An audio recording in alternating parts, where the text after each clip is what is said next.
好，大家好啊！今天呢，采访一位上海人，是的，小陈，老乡老乡。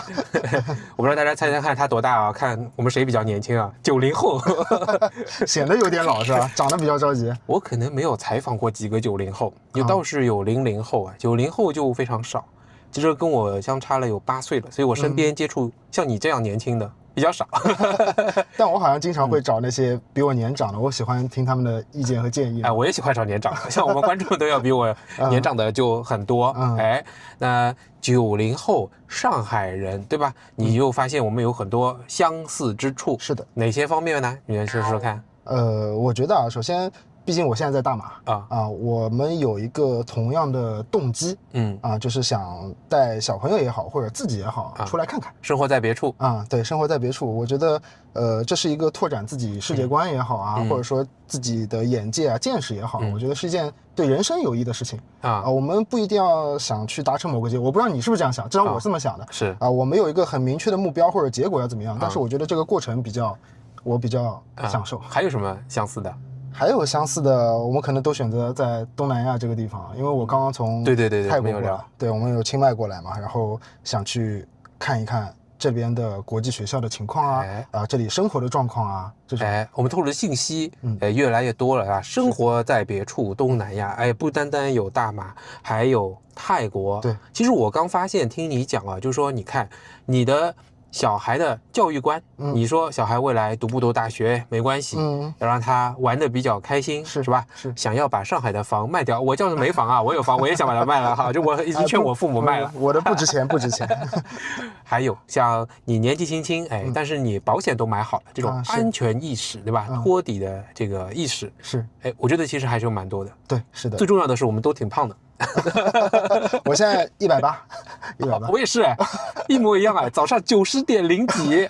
那你多高？177。我比你高一点点。那你还是比我瘦。你的肌肉含量比较多是吧？是的，是的，是的。好，那很有缘分虽然差了8年。那么我们今天就想来聊一聊你为什么想要离开上海？可以说对不对？尤其是我很多嘉宾是不敢说的，也是不愿意说的。其实我是这么理解的，我们作为一个 YouTuber，就是我们先说嘛。你是个准 YouTuber， 而且还是也是相似之处。对对对，是想要做 YouTube 是好那这是一个你觉得是可以说对不对？我可以说，就是如果说花边了，我们剪嘛。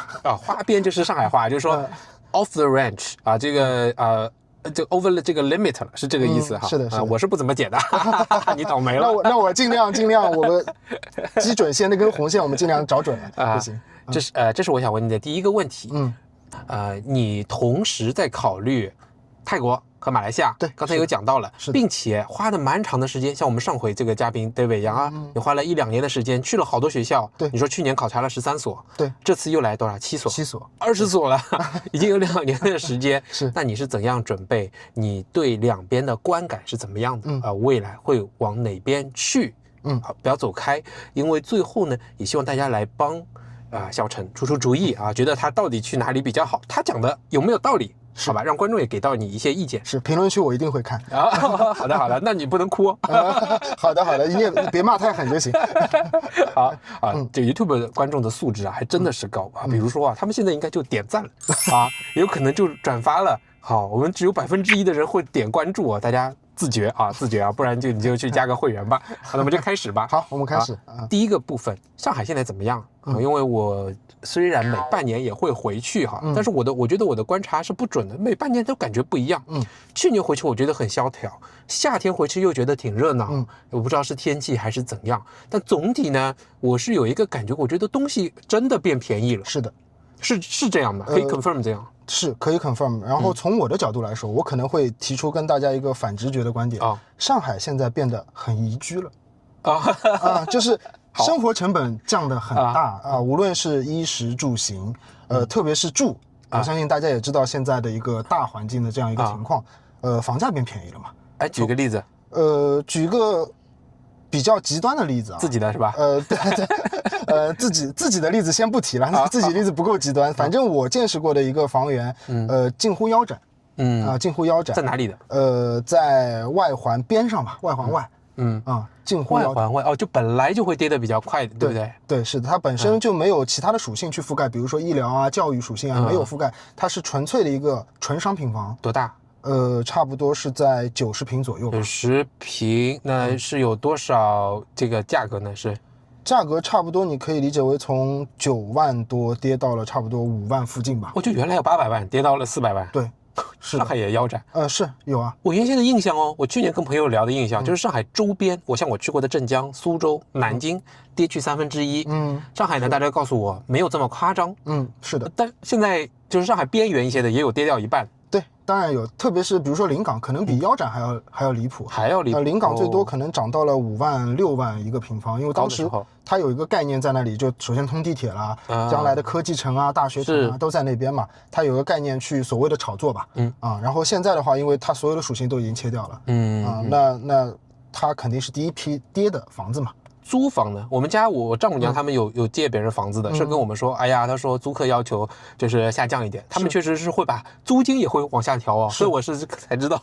是的，我的租金，像我个人是在市区里面租房的，我的租金差不多跌了10% 吧。你从多少跌到多少？多大的房子？7000出头一点，现在跌到6500，然后房子差不多50多平，50多平但是带一个天井，也就是别人说的是小花园嘛。就在这里的话，就应该是比较小的那种 service apartment 或者是 condo，大概500平尺，对吧？你是6000，那就是要4000马币这样的，将近4000马币，是4000还是贵一点，还是大马的3倍到5倍这样子。贵肯定是贵，但是我们是内环内嘛。非常好的。对，那大概就2-3倍。因为小朋友上学方便一点，目前来说。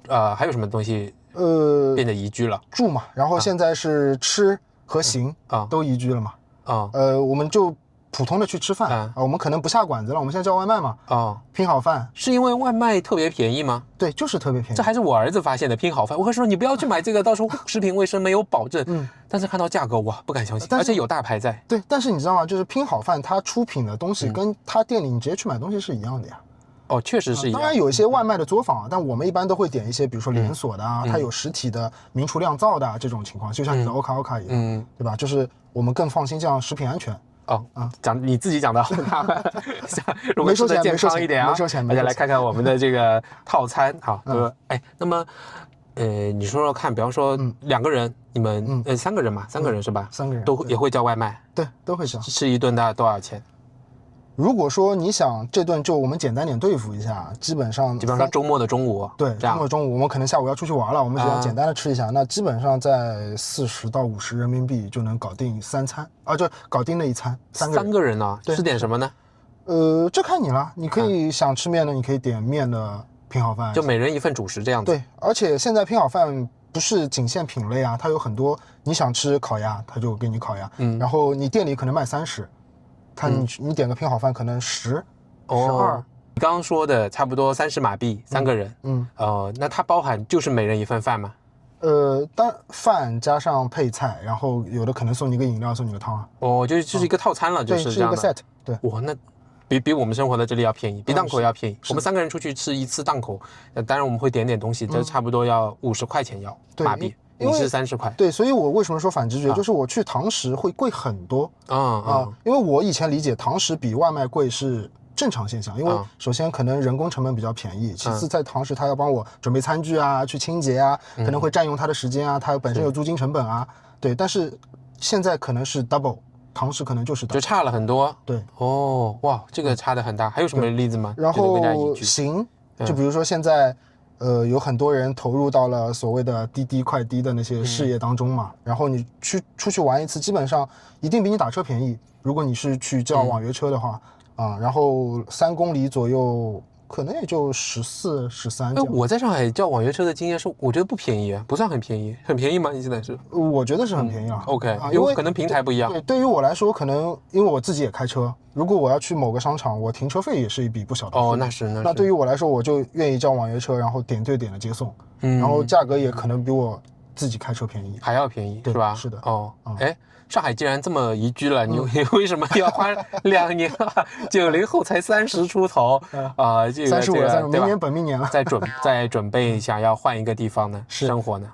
其实这样，这个我从头开始讲吧。从萌芽的时候开始，其实是我们那个时候3年大健康的时候，我们大家都待在现在叫大健康，对，3年大健康的时候，我们大家都待在家里，对吧？然后动不动可能出去去捅一下，被健康一下，被健康一下，检测一下你是不是真的健康，对不对？然后那后来呢，其实我的儿子问过我一句话，他说爸爸，我们为什么要待在家里不能出去？我们出去为什么只能去就差不多这样的东西捅一下？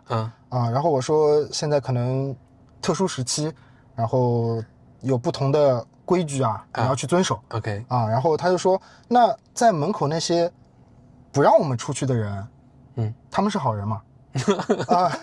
他直击我的灵魂。是然后我说，从现在的价值观或者说现在的这个规矩下面，他们是好人。然后他就说了一句，他说，为什么好人要不让我们出去呢？哇，这好难回答呀！是啊，这直击我的灵魂，我甚至有点泪目了，你知道吗？对啊，因为我也在反思为什么呢？然后那个时候就有这样一颗心去萌芽了。我其实我个人的想法就是，我可能没有办法去改变什么事情，但是我希望我的孩子在将来有他自己的一个选择的空间。他可以当然选择去建设美好的祖国也好或者说他去国外看看世界也好，他有这样一个机会去。就开始阴阳了。算是吧，反正听得懂了就听懂了吧。好，继续对，所以这是当时这样一个意识的萌芽吧。有没有为自己的考虑？当然也有为自己考虑。我其实一直想出去看看嘛。因为我之前在那个健康之前，我在比如澳洲比如说韩国我也看过不少的所谓发达国家的那些城市的情况。有好有坏，但是我想见识更多的见解吧，或者说不同人群对我们这个世界的世界观又是怎么样的。我想不是简简单单去旅游，而是要去到那里，在那里生活，有点类似于旅居的那种概念。当时只是一个萌芽的状态，我想看看外面，比如说对待健康这件事情他们是怎么考量的，对待当时那个健康状况他们是怎么考量的。对，所以萌芽了之后呢，我自己也就去网上去看很多攻略嘛，因为自己毕竟财产有限，所以你的视野还不能到那些所谓的发达国家去，那我就开始看东亚的，比如说韩国日本甚至于香港泰国马来西亚其实都看过。新加坡没敢看，因为我一直听说就是那个地方非常的很贵，对，所以就没敢看，然后就看了这么几个地方。那么整体下来，我觉得我想去尝试了解的，或者说我想去深入了解的是马来跟泰国更多一些。大马这是你第一个被骂的。OK， 大马不好意思，没出来可以原谅不知道对不对？大马对。然后当时其实也看过日本什么的，然后包括我自己去日本旅游，我就发现可能没有那么的适合我们。它可能更以集体教育为主或者它的规矩也会更多一些。我是希望它的所谓的规矩少一点小朋友能够自由开心一点那种，是我更加看重的地方。对。然后后来呢，正好也有时间，因为在国内失业了嘛，有一个大段的时间，所谓的 gap time。这也是你很特殊的一个这个经历，对吧？因为是你跟我说的那个 slogan 特别有意思，你说你那个公司对，就说说看。心脏跟字节只有一个能跳动嘛，那我选择了让自己的心脏跳动。就是大家爱玩的 TikTok 这是大家发音叫 TikTok， 在 TikTok 的母公司工作是吧？但是心脏和它只能跳一个。是的，当时差点不跳了。真的吗？真的，这对你自己？其实是对于我个人来说，我没有去医院去检查，但是我觉得心态不舒服，心态已经变化了，然后心态导致的你生理上会有一些反应，生理心理都有影响。是的，我甚至有一阵子晚上做梦都在上班。我也经常是这样的。就是那种，而且是那种焦虑式的上班，而不是说我在处理工作，处理完之后我就可以有自己的 free time 之类的，而是说，哎呀，我做梦的时候这个没做完，那个没做完，老板这个要挑战我，那个要挑战我，是这种非常焦虑式的。难怪我比较劳碌命，是因为我在梦中总是感觉问题被解决了，感觉然后醒来看，哎呀，那只是一个梦。是。OK， 那你小孩是上这个小学1年级，7、8岁。对，现在7岁，他是18年生嘛。我发现像现在我们的嘉宾他们出来都你跟我上回采访的上海人 David 也是一样，你们都是做系统性的研究是的，从资金房产父母然后去什么学校哪个地方怎么样去来，能讲一讲你的这个准备过程吗？我们马上就要讲到大马跟泰国了你说说看。是这样的，我在做事之前，我会有一个类似于像项目可行性的那种那你更厉害。对，就是我有多少 feasibility study。对，我有多少的预算，然后我的目标区域是哪些地方，然后他们大概的，比如说每年要的预算是多少，然后生活习惯是怎么样的，你能不能接受，然后它的优点是什么，它的缺点是什么，我大概会有这样一个简单的概念吧。OK， 有些数字可能可以列到 Excel 上啊，然后如果说是那种感受的话，我自己会记住，或者说有些会落到纸面写下来这种。对，然后当时其实从预算的角度来讲，大马跟泰国是比较符合我整体的预算，而且因为你做预算肯定不可能说，哎，我有500万，我要把500万花完的那种感觉。是我肯定是会高于当地的所谓的消费水平啊，或者也好，所以这2个地方是我比较倾向于的一个地方。就这2个会胜出，对吧？对，是可以生活的。是的，通过你这个可行性报告，是。还要做些什么准备呢？还要做准备就是我会实地去看我要去感受当地的风土人情也好，或者社会状况也好，因为其实在 YouTube 上有很多的频道其实都在讲这里的生活包括你也是然后我这么说吧，90%是说好的嘛，对吧？就是哎呀这里哪里好，那里哪里好，反正就是比那边好但是我个人不是这样想，我觉得没有一个完美的城市是适合每一个人的，或者说是适合我的也好，我是希望能够有一个比较客观的，甚至于你可以告诉我你的负面评价，那么在接受到你的负面评价之后，我自己去选择我接不接受嘛。如果我能接受，哎，没问题啊，这个虽然对你是负面评价，可能对我来说不一定，或者说我完全能接受这样负面的状况，我就会去考虑。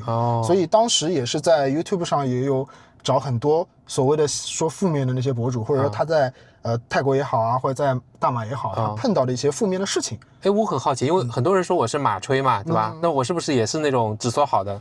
不然怎么会被你找上呢？但是没有啦，因为首先我看视频也会看所谓的价值观嘛，我认可你对小朋友教育的那些教育观，或者说那些价值观，然后说好我觉得没有问题啊，只要你是真实的，我是非常认可的，所以我从你视频里面感到了真诚和真实，所以我是很认可你的。当然我没有那么高度就是我很喜欢你的视频嘛。谢谢。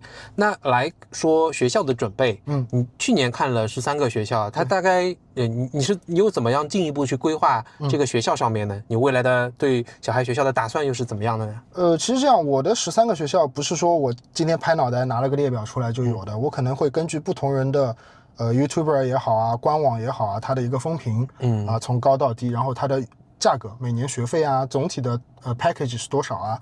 会有个分级。然后我选完这13个学校之后，我会先跟那个官网上去聊，你们有没有时间去让我 have a school visit，或者 school tour 啊这种，然后基本上都会回复。然后，但是我当中也发现了一个很奇妙的点，就是没有一个学校，包括大马这边，没有一个学校会在周末回复是啊，下了班之后不会回复那当然这在我们那儿是难以想象的一件事情，就。你失职，你失责了，你可能会因此丢掉了一个客户。对于我们那边的思维来说可能是这样，但这里就是但凡你是下了课时间，别说是周末了，只要下了课的时间就不会回复。这是他个人的时间嘛，对吧？大家都是默认会把这个排除掉的。我认可这种情况，我非常的。你不要说这个，就是前几周，我们家在周6的时候煤气用完了，然后我太太让我去订一个煤气罐，因为这里都是用煤气罐的嘛。然后我找这个煤气的那个人，我说师傅，请问你今天可以送煤气吗？他说周末不送。你能想象吗？就你饿死他也不送。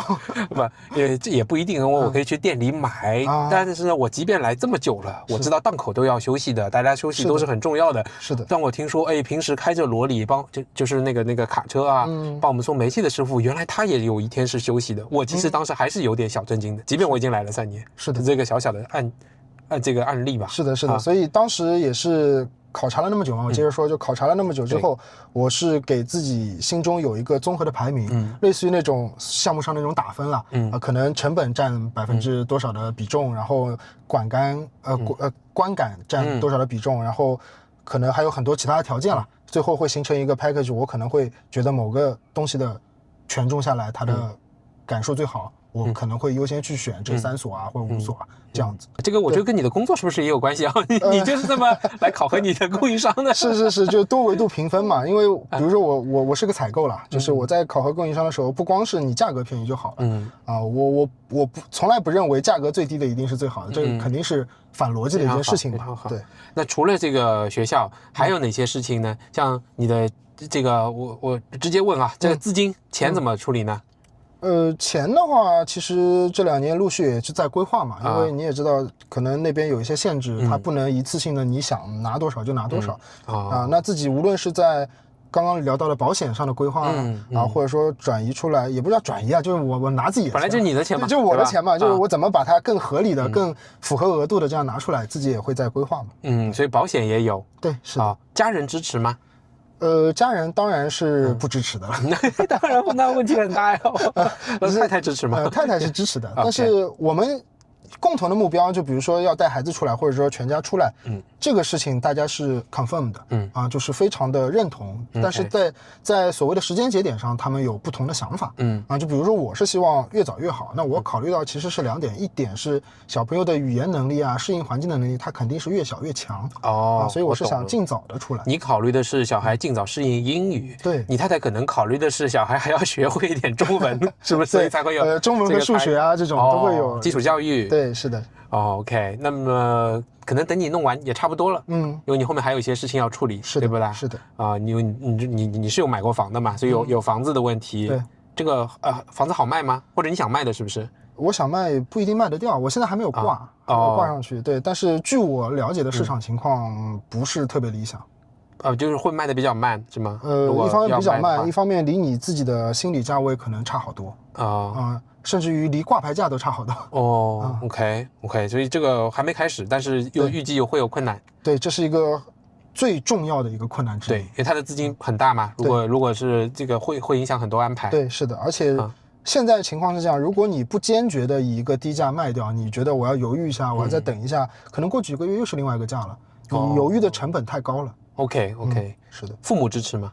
父母支持出来，但不是现在，他的计划可能更长远，他可能希望你在小学毕业，甚至初中毕业之后，你再出来看看。但我不太想要自己的孩子变成一个所谓的我们上海话叫打约哈就是我在洗澡蟹，对，洗澡蟹。我们在高中或者大学出来留学一段时间，为了一个所谓的文凭，然后再回国去找工作，用那个文凭作为一个招牌。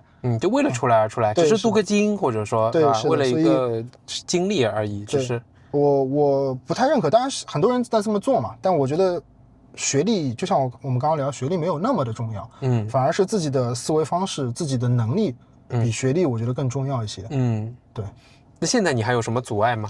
你出来的话，除了卖房，算是一个，对不对？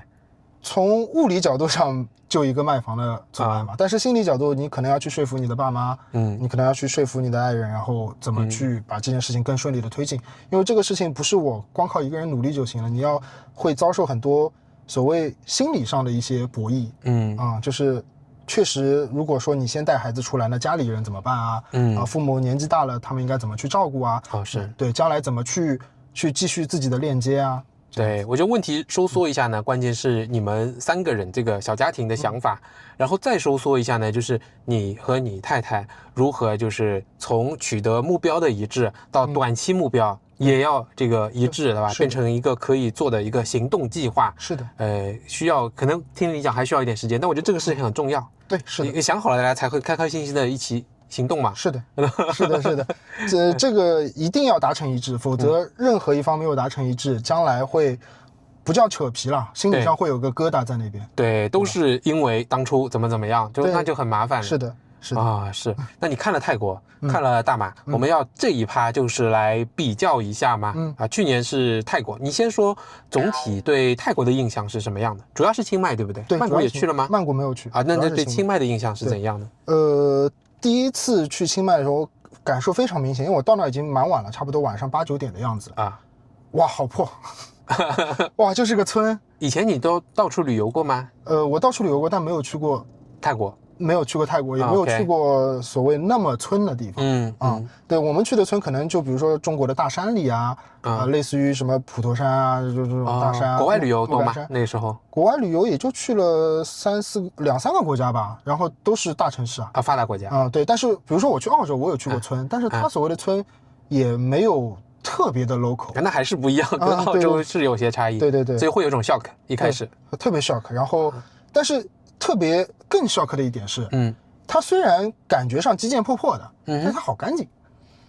这你就跟一般人就不一样了。你看不是有很多人出来到了泰国，到了大马回来，就开始我不懂他是为了博流量，还是他真实的想法。他说啊这个地方好破啊，好难吃啊，他就停留在怎么讲？第一的直觉感受，对，是的，自己造成的这个一些思维的差异，也没有去接下一步分析和探索，那人家生活的开不开心？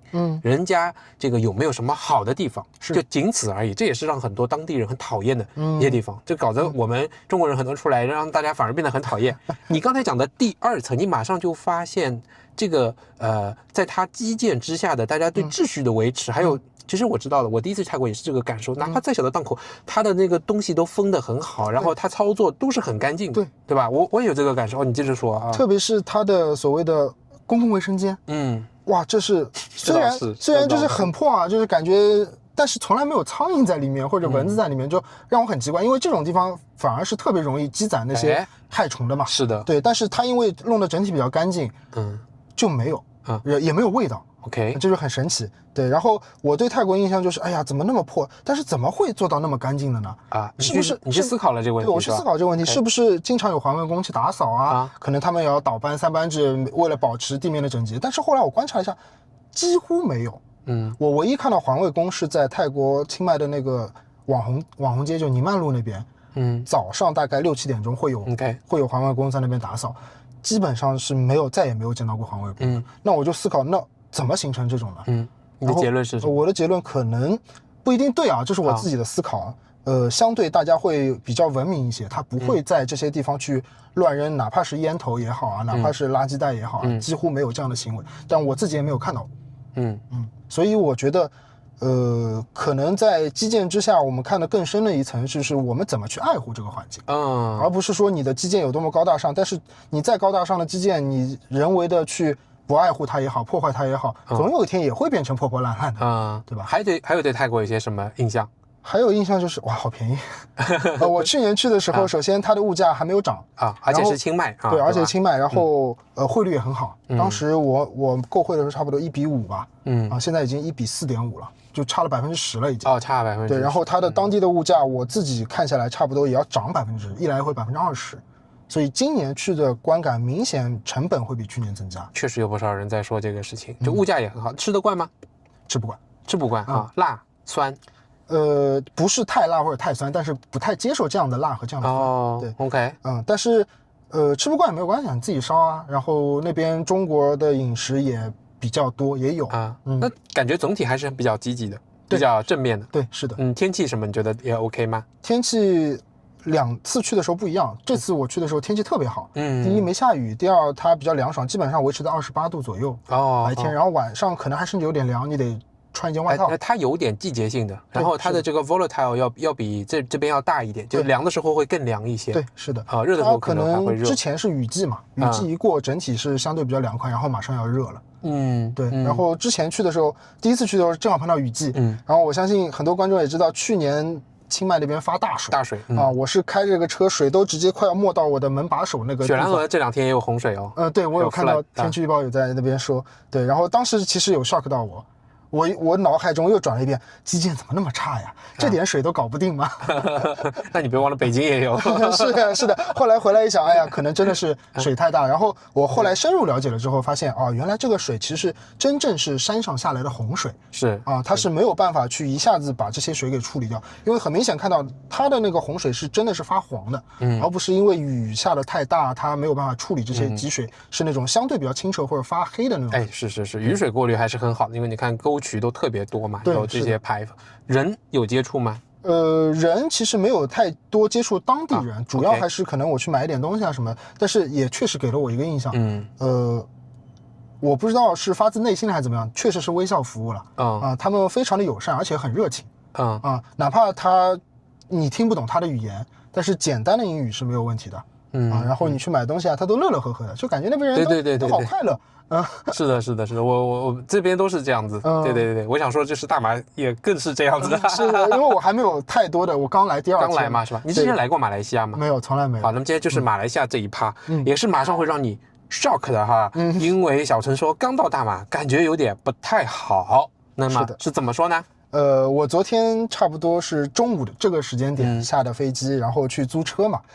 第一感受就是因为我本身人也很疲惫，起得早，赶早上的飞机，人很疲惫，然后感觉好复杂，这里的路况我一下子懵了。我自己租了个车OK，租了个车，我这个路况怎么一会儿是3岔路，一会儿是4岔路，对，然后导航也说不明白，他只说右转，这2根道都是右转，我也搞不明白。但是第一次在这里开车又显得很紧张，我不太想违反这边的交通法规，所以我看到右转我就转了嘛。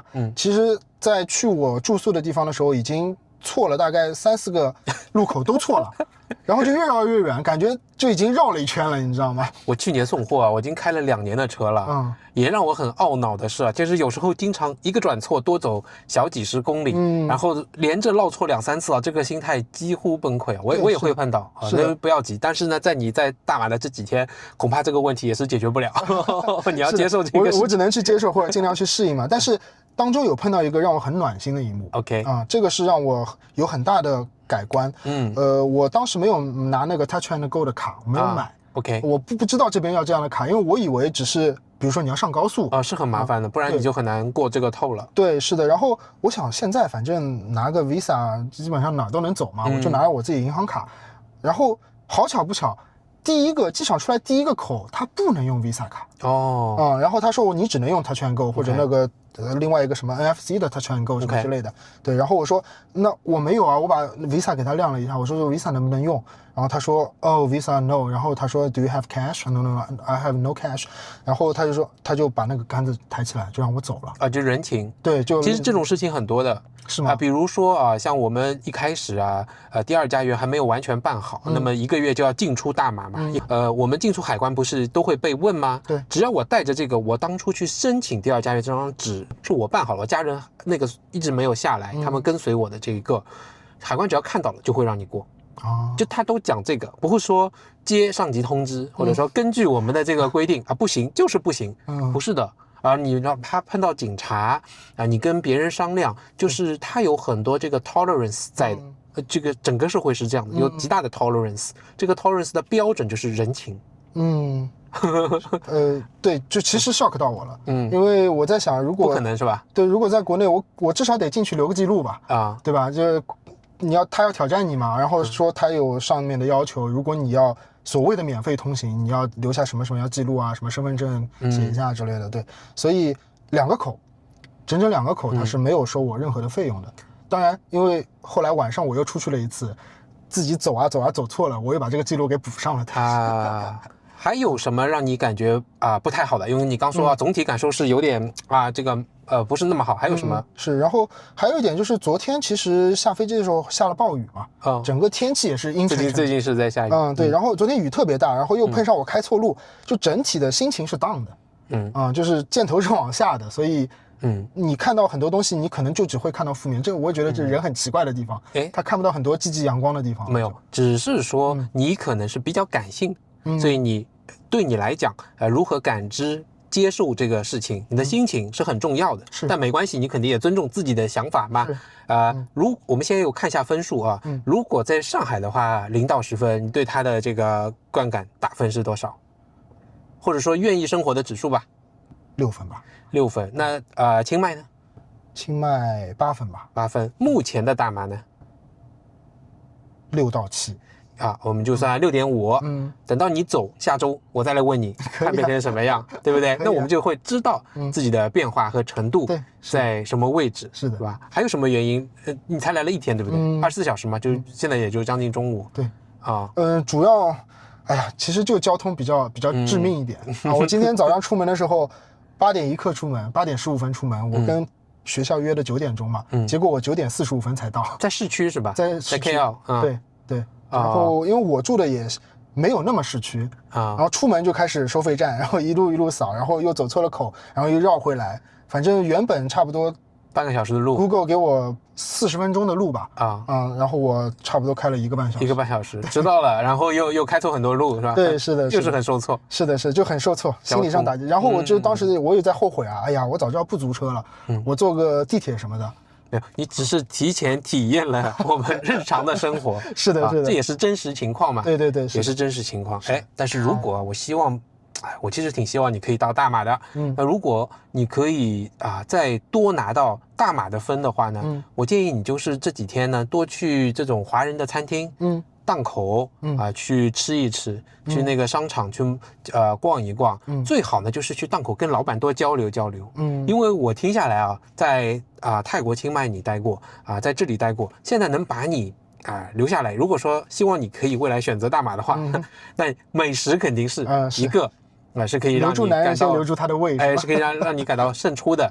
然后呢，你跟人交流，因为这个跟泰国也不一样。泰国的话，你们很难进行完全的交流嘛。这里很多老板你是可以跟他交流的。是的。那么你就会更多的了解他，听到他的一些故事，他们也很愿意讲。说不定是一个未来几天这个反败为胜的一个很重要的。没事，我一会儿晚上我就去聊一聊。白天太热了，我又担心开车。他们很愿意聊的。你跟他说，老板，我是游客你这个东西为什么这么好吃如果是这样的话你就跟他，你做了多少年你就去问他。你正好开始做 YouTube 嘛。是的。是的。我还是很希望你和家人可以未来可以不论如何吧，我觉得你换一个地方生活，到时候能够心想事成，也是可以很替你感到开心的一个事情。是的。祝你顺利现在才34嘛其实有很多事情要处理了。好的，那我们也可以多交流大家也给他小陈一些更多的意见，对吧？我们刚刚一开始说的出主意生活在什么地方比较好，那我们就来看大家的一个回应吧。好，评论区我都会看到。好的，现在我可以再加入一些，如果你有什么要问我的，我们交流也可以你反正一直开着。对，可以那你自己在大马这3年时间吧，你自己的感受是整体是大概会打几分？我大概有8到9分呢。8到9分嘛。那对比上海呢？就也不说现在的上海吧，可能你出来的时候上海。我出来的时候上海大概就2分吧。那特殊时期可能不一样。是，但我永远会记住这个，我不会让自己忘了这个。对，这很重要，这其实很重要。然后。